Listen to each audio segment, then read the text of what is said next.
نحمده ونصلي ونسلم على رسوله الكريم أما بعد أعوذ بالله من الشيطان الرجيم بسم الله الرحمن الرحيم يا أيها الناس اعبدوا ربكم الذي خلقكم والذين من قبلكم لعلكم تتقون صدق الله مولانا العظيم مولاي صل وسلم دائما أبدا على حبيبك خير الخلق كلهم۔ آج ہمارے سلسلے کا 24واں درس ہے۔ سورۃ البقرہ کی آیت نمبر 21 تلاوت کی ہے۔ پہلا رکوع مکمل ہو چکا ہے، دوسرے رکوع کی یہ پہلی آیت ہے۔ فرمایا یا ایھا الناس اعبدوا ربکم، اے لوگو عبادت کرو اپنے رب کی، الذی خلقکم، جس نے تم کو پیدا فرمایا، والذین من قبلکم، اور ان لوگوں کو بھی پیدا فرمایا جو تم سے پہلے تھے، لعلکم تتقون، تاکہ تم پرہیزگار بن جاؤ، تاکہ تم متقی بن جاؤ۔ اس رکوع میں قرآن کریم کے 4 اہم مضامین کا تذکرہ ہے۔ سب سے پہلے توحید کو بیان کیا گیا ہے۔ اللہ تعالیٰ کی وحدانیت پر ایمان لائے بغیر نجات کا کوئی راستہ نہیں، لہذا اس کے بغیر جنت کا دروازہ نہیں کھل سکتا۔ قرآن پاک کا دوسرا اہم مضمون رسالت ہے، یعنی نبی اکرم صلی اللہ علیہ وسلم پر ایمان لائے بغیر کوئی شخص حد کمال کو نہیں پہنچ سکتا۔ تیسرا مضمون خود قرآن کریم کی حقانیت اور اس کا وحی الہی ہونا ہے، جسے قرآن پاک میں جگہ جگہ بیان کیا گیا ہے، اور انسان کو زندگی کے ہر موڑ پر ہدایت اور رہنمائی کی ضرورت ہے، اور اس کا واحد ذریعہ اللہ رب العزت کی طرف سے نازل کردہ وحی ہے، کیونکہ یہاں پر انسانی عقل و شعور کام نہیں کر سکتے۔ انسان ہمیشہ علم کی روشنی میں ترقی کرتا ہے، اور ذرائع علم میں سے سب سے اہم، قطعی اور آخری ذریعہ وہ اللہ رب العزت کی وحی کا علم ہے۔ اس رکوع میں چوتھے اہم مضمون معاد کا ذکر ہے، یعنی قیامت پر ایمان لانا ضروری ہے، کیونکہ اچھے اور برے نتیجے کا دار و مدار روز قیامت پر ہے۔ سب سے پہلے اللہ تبارک و تعالی نے بنی نوع انسان کو توحید پر کاربند رہنے کا حکم دیا، چنانچہ ارشاد ہوا یا ایھا الناس، اے انسانو۔ یہاں پر پوری کائنات کے انسانوں کو خطاب ہے، چاہے اس وقت مخاطب تھے، چاہے بعد میں آنے والے ہیں۔ اعبدوا ربکم، اپنے رب کی عبادت کرو، توحید فی العبادت، وحدو، اپنے رب کو وحدہ لا شریک مانو، اور اس کی عبادت کرو، کسی اور کی عبادت نہ کرو۔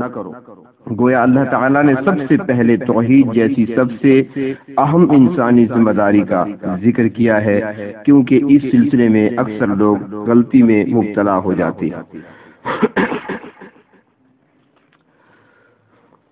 یہاں پر اللہ تعالیٰ کی چند صفات بیان کر کے اس ہستی کی پہچان کرائی گئی جس کی عبادت مطلوب ہے۔ فرمایا اعبدوا ربکم، یعنی اپنے رب کی عبادت کرو۔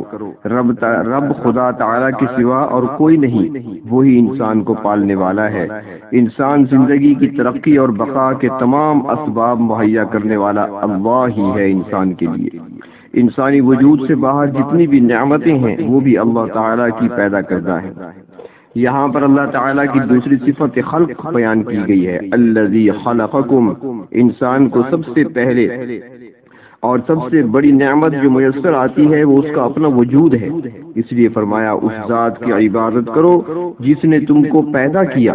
خالق اللہ تعالیٰ کے سوا اور کوئی نہیں، اللہ خالق کل شیء، پروردگار عالمی ہر چیز کے خالق ہے۔ امام غزالی رحمۃ اللہ علیہ نے حدیث پاک کے حوالے سے لکھا ہے کہ خدا تعالیٰ کی ذات میں غور و فکر کرنا استعداد انسانی سے باہر ہے، کیونکہ لا فکرۃ فی الرب، رب کی ذات میں فکر نہیں ہو سکتا کہ یہاں تک انسانی عقل و شعور کی رسائی نہیں ہے۔ البتہ اللہ تعالیٰ کی پہچان اس کی پیدا کردہ اشیاء میں غور و فکر سے حاصل ہوتی ہے۔ جب اس کی صفات سمجھ میں آ جاتی ہے تو اس کی ذات کی معرفت بھی حاصل ہو جاتی ہے۔ اس لیے حکم یہ ہے کہ اللہ تعالیٰ کی مصنوعات میں غور و فکر کرنا چاہیے۔ ایسا کرنے سے اللہ تعالیٰ کی صفت، اس کی قدرت، اس کا علم، اس کی رحمت اور اس کی ربوبیت سب کچھ سمجھ میں آ جائے گا، اور اس طرح خود اللہ تعالیٰ کی معرفت حاصل ہو جائے گی۔ مثال کے طور پہ آپ کے سامنے ایک درخت کھڑا ہے، اور اس درخت کا قد یعنی اس کی اونچائی اور اس کی لمبائی وہ 25 فٹ ہے یا 30 فٹ ہے، تو انسان تھوڑی دیر کے لیے ذرا بیٹھ کر غور و فکر کرے کہ ہمیں 10-12 فٹ کی بلندی تک پانی پہنچانا ہوتا ہے، چھت کے اوپر ٹینکی رکھی ہے، اس تک پانی پہنچانا ہے، اس کے لیے ہمیں واٹر پمپ لگانا پڑتا ہے، بجلی کا کنیکشن لگانا پڑتا ہے، بجلی نہ ہو تو اس کا انتظار کرنا پڑتا ہے، اور پھر جب واٹر پمپ چلتا ہے تو وہ مشین پانی کو کھینچ کر چھت تک پہنچاتی ہے۔ بغیر مشین کے، بغیر واٹر پمپ کے، بغیر کسی محنت اور مشقت کے پانی خود بخود اس چھت تک اور ٹینکی تک نہیں پہنچایا جا سکتا۔ لیکن دیکھیے ذرا کہ وہ درخت کھڑا ہے 25-30 فٹ، اور اس سے بھی بلند ہوتے ہیں درخت، وہ کھڑا ہے سامنے، اور اس پر پانی نیچے سے اوپر تک جا رہا ہے، اور یہ پانی جو جا رہا ہے یہ ہر شاخ میں، ہر پتے کو برابر مقدار میں مل رہا ہے۔ تو آخر یہ پانی کو جڑوں سے لے کر درخت کی آخری شاخ تک پہنچانے والی ذات کون ہے؟ یہ خود بخود کیسے پہنچ سکتا ہے جب تک کوئی ذات پہنچانے والی نہ ہو؟ اور ایسا بھی نہیں کہ کسی شاخ سے پانی ٹپک رہا ہے اور کوئی خشک ہو رہی ہے، نہیں، بلکہ ہر شاخ تک، ہر پتے تک برابر کی مقدار میں پانی پہنچ رہا ہے۔ تو اللہ رب العزت کی صفت، اس کی قدرت، اس کی رحمت، اس کی ربوبیت، ان چیزوں کو انسان جب غور و فکر کرے گا تو یہ ساری چیزیں انسان کو سمجھ آئیں گی۔ اللہ تعالیٰ کی معرفت اور اس کی عبادت سے متعلق احادیث میں بھی بہت سے احکام موجود ہیں۔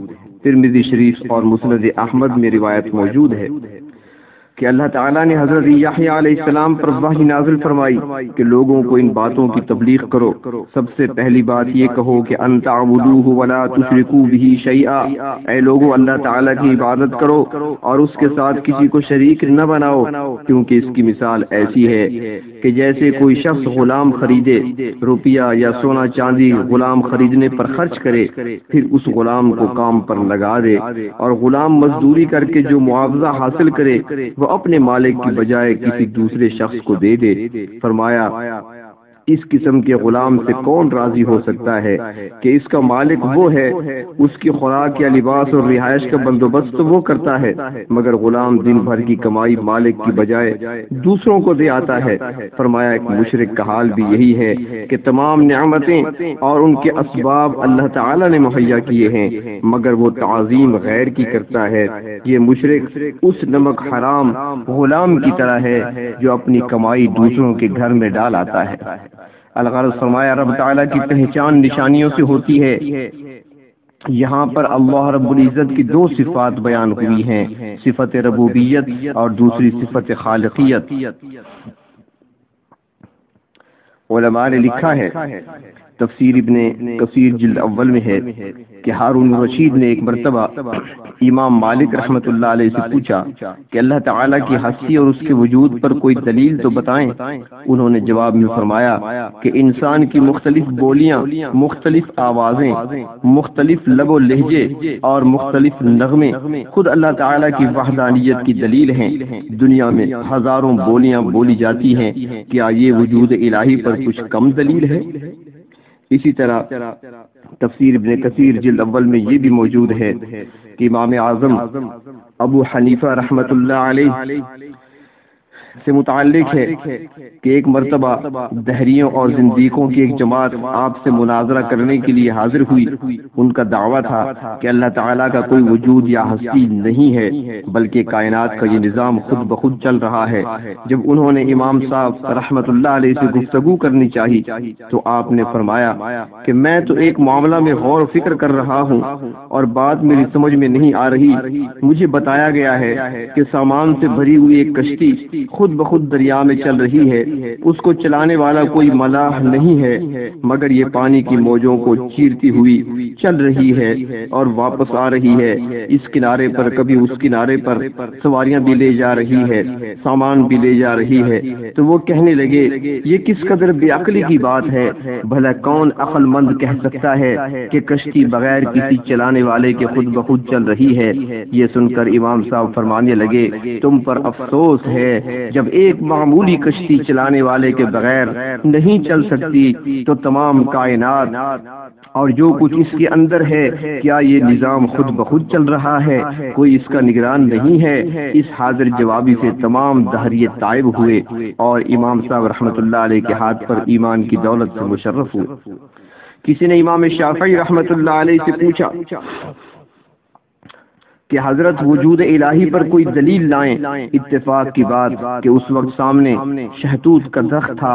امام صاحب رحمۃ اللہ علیہ فرمانے لگے یہ دیکھیں توت کا درخت ہے، خدا تعالیٰ کے وجود پر یہ بہت بڑی دلیل ہے۔ دیکھو اس درخت کے پتوں کا ذائقہ، مزہ اور بو یکساں ہے، مگر ریشم کا کیڑا اس پتے کو کھا کر ریشم نکالتا ہے، ایک مکھی اسے چوس کر وہ شہد نکالتی ہے، بکریاں کھا لے تو مینگنیاں نکالتی ہے، ہرن کھائے تو کستوری پیدا ہوتی ہے۔ بتاؤ یہ خدا تعالیٰ کا کام نہیں تو اور کس کا کام ہے؟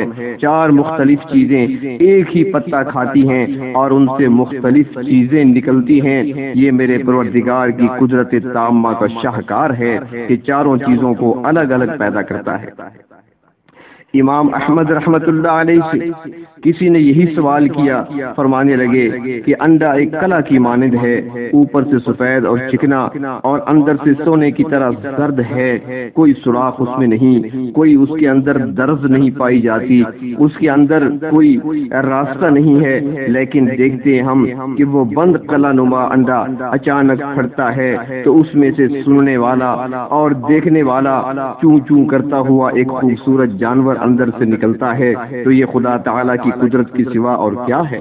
اللہ تعالیٰ کی انہی مصنوعات پر غور کرنے سے اس کی قدرت، حکمت، خالقیت اور ربوبیت کے رموز و اسرار سمجھ میں آتے ہیں۔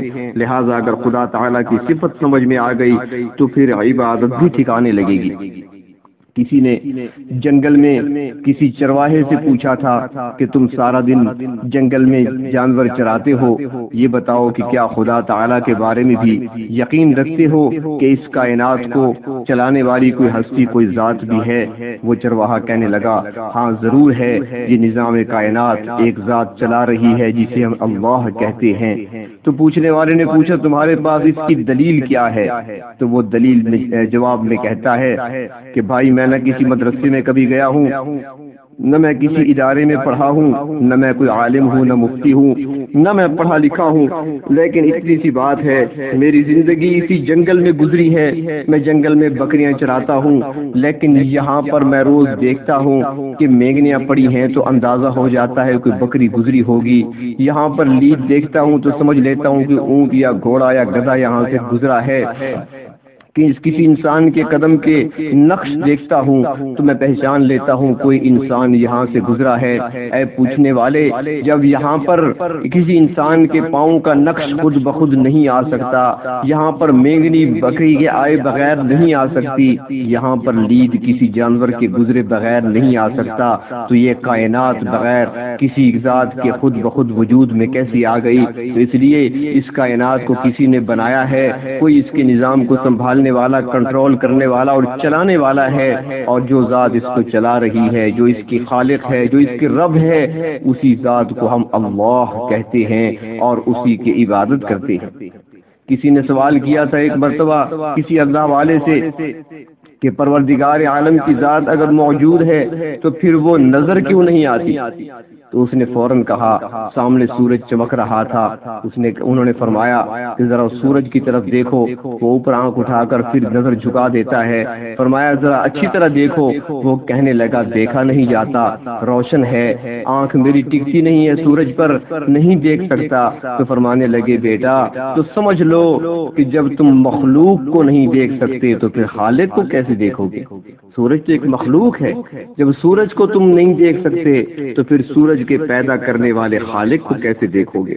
تو اللہ تبارک و تعالی نے ارشاد فرمایا یا ایھا الناس اعبدوا ربکم، اے لوگو عبادت کرو اپنے رب کی۔ کون سا رب؟ الذی خلقکم، جس نے تمہیں پیدا کیا ہے، والذین من قبلکم، اور ان لوگوں کو جو تم سے پہلے گزرے ہیں، جو قومیں گزر چکی ہیں ان کا خالق بھی وہی ہے، جو تمہارے آباء و اجداد گزر چکے ہیں ان کا مالک بھی وہی ہے، خالق بھی وہی ہے، پیدا کرنے والا بھی وہی ہے، لہذا اس کی عبادت کرو لعلکم تتقون، تاکہ تم پرہیزگار بن جاؤ، تاکہ تم متقی بن جاؤ۔